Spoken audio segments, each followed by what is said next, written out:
Verse 17 says this: He shall also set his face to enter with the strength of his whole kingdom, and upright ones with him. Thus shall he do, and he shall give him the daughter of women, corrupting her, but she shall not stand on his side, neither be for him. So the time frame for verse 17 is 47 BC.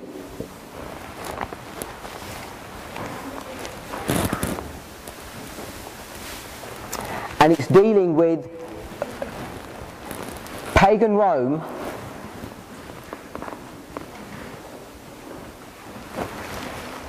and when it says he in this case, it's dealing with pagan Rome, but the person that we're dealing with is Julius Caesar.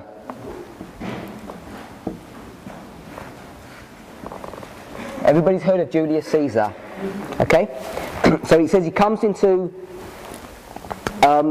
he enters the kingdom with his strength, and it says upright ones with him. Those upright ones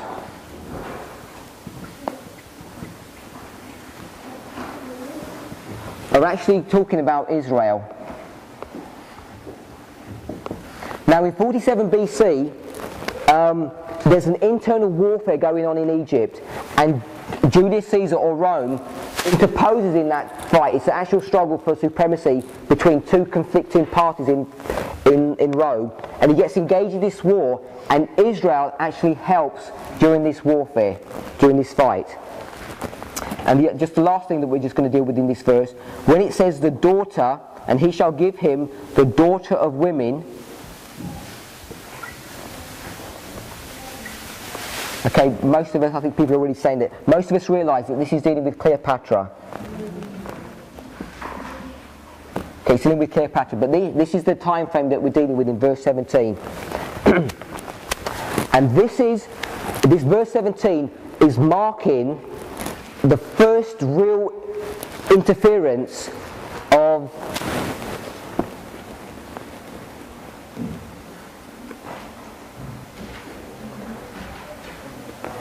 is dealing with the first real interference that pagan Rome has in the affairs of Egypt. So it's not a prophetic date that we're going to deal with, but it's the first stage, because things always happen in stages.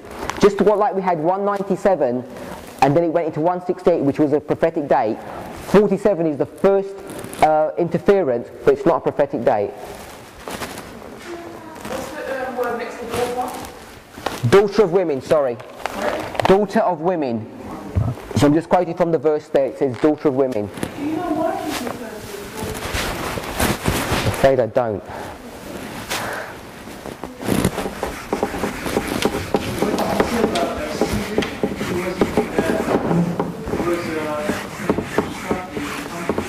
There's a conflict between Cleopatra and her brother. They're both ruling, and they have civil wars breaking out, and Rome interferes in that to stop the civil war. There are two people reigning at the time. It's Cleopatra and her brother Ptolemy the 13th. So into verse 13, sorry, verse 9, verse 18, I'm going to skip verse 18, there's not much information in there, so we're going to drop down to verse 19. We're going to skip verse 18. Into verse 19, Julius Caesar, I'll read the verse to us. Verse 19 says, Then he shall turn his face toward the fort of his own land, but he shall stumble and fall, and not be found.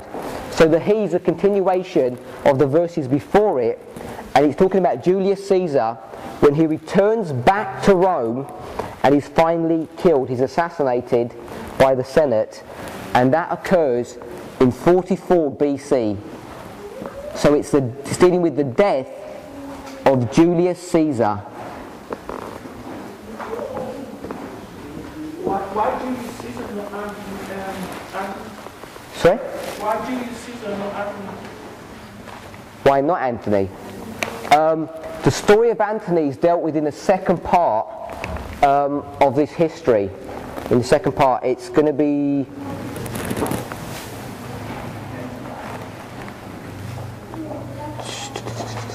It's dealing with, in verse 25, yeah. I think someone picked that up. It's in verse 25 that deals with Mark Antony. So we're in verse 20. In Rome. It says, he shall turn his face toward the fort of his own land, and he shall stumble and fall and not be found. Did you cover verse 18? I didn't cover verse 18, I'm skipping over verse 18 because we're running out of time. So we're into verse 20. Verse 20 is dealing with the birth of Christ. So we've come now into the time of the birth of Christ, and we're talking from 4 BC to 14 AD. 4 BC to 14, and it's around 4 BC. Sorry?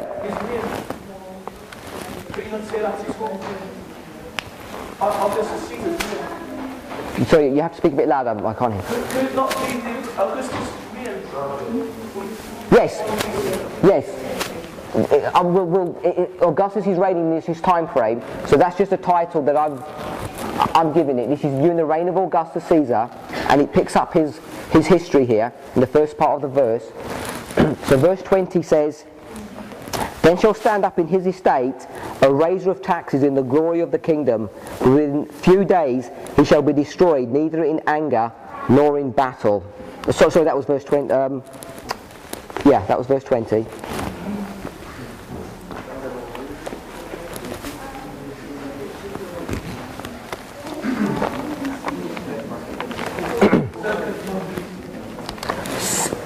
I put circuit because we're not exactly sure of the date of his birth. Okay, so that's why I've put that. It's around, Jesus was born around 4 BC, and we're going to go up to 14 AD. So it says, then shall stand up in his estate.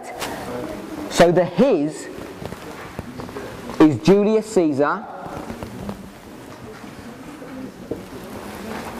and then it says stand up in his estate, or in his stead. And the person that we're dealing with now is Caesar Augustus. Caesar Augustus. We're in verse 20. Verse 20 is dealing with the birth of Christ, and it's during the reign of Caesar Augustus. And Caesar Augustus is known as a raiser of taxes. Okay? And this raising of the tax is mentioned, as I'm sure we all know, in Luke chapter 2 verse 1. In Luke chapter 2 verse 1 it says, and it came to pass in those days that there went out a decree from Caesar Augustus that all the world should be taxed. So it actually names him in the scriptures as being the Caesar who undertook that work. And then the last part of the verse says, but within few days he shall be destroyed, neither in anger nor in battle. And he dies in 14 AD in peace. So it's dealing with the reign of Caesar Augustus, and you could put that as the kind of subject heading for verse 20, but I've put the birth of Christ because that's the focus, I think, where we should be looking at. It's dealing with the raiser of taxes. It's picking up this idea that we're in Luke 2:1. You know when you look at the reign of Tiberius Caesar, nailing down on Christ. Yes. I'll start with that in 12 AD, because it's 15th year of the reign of Tiberius Caesar. Yes. Christ was baptized. So when Sorry. Tiberius Caesar, within 4 BC to 14 AD. Well, Tiberius Caesar's reign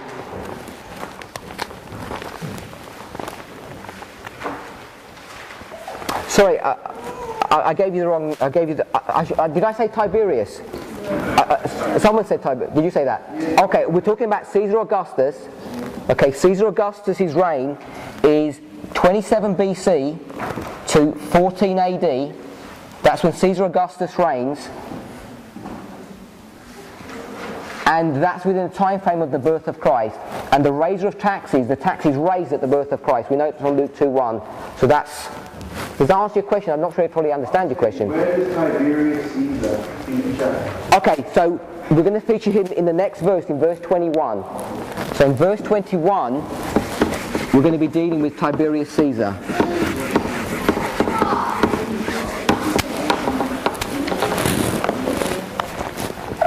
So verse 21, dealing with Tiberius Caesar, and this is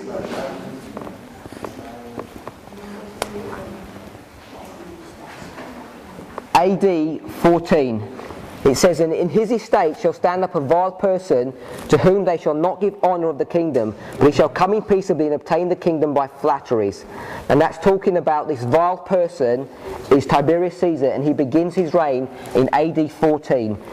And if we go down to the next verse, because the next verse is connected with his reign, verse 22, it deals with the death or destruction of Tiberius Caesar. It says, "With arms of the flood shall they be overflown and shall be broken." So verses 22 and 22a is dealing with Tiberius Caesar.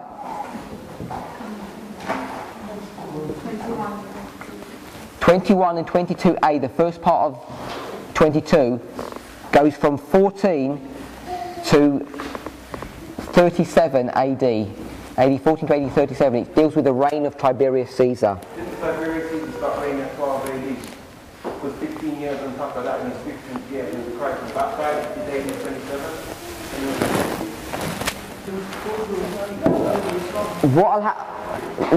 Let me try and address that afterwards. You may be right, but I'll have to go and double check my notes and my references. So the question is, the brother thinks that his reign is from 12 AD, not 14 AD, and he's using that based upon the 15th year when John the Baptist starts his ministry. Is that correct? Okay. I can answer this question. If you got it. Tiberius Caesar started ruling when he was with his co-father, his father in 12 AD. Okay. So he was the second brother between them when his father died and he was born. Okay, so I think what he's saying is, and it happens quite often, that for the first 2 years of his reign he's a co-ruler, and then he rules solely by himself at 14. We're talking about the dad here now, from 14 AD. No, we're talking about Tiberius. So I guess what you'd get is this. You'd get his father does this, and he does this. So he's ruling solely from AD 14. Yeah. Or ruling from AD 12. Okay. So, does that answer the question? Okay.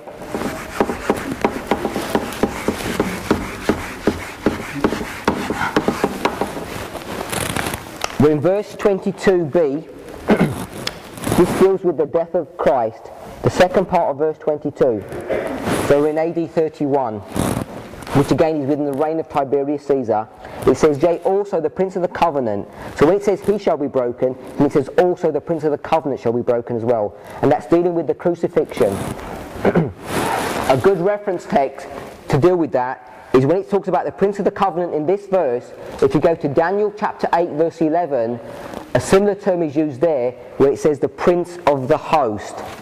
So 11:22 part B and Daniel 8:11 are dealing with the prince.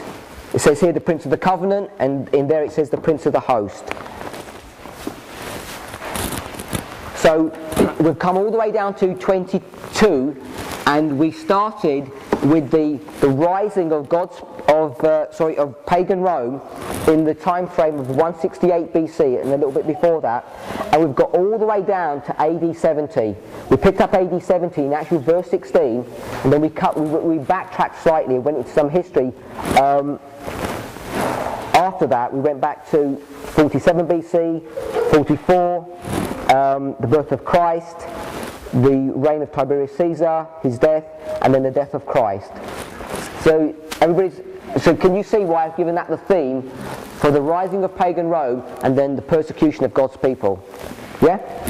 So let's pick up from verse 23 now. Verse 23 says this, I was speaking to a brother earlier, and he believes, and I haven't seen the documentation, but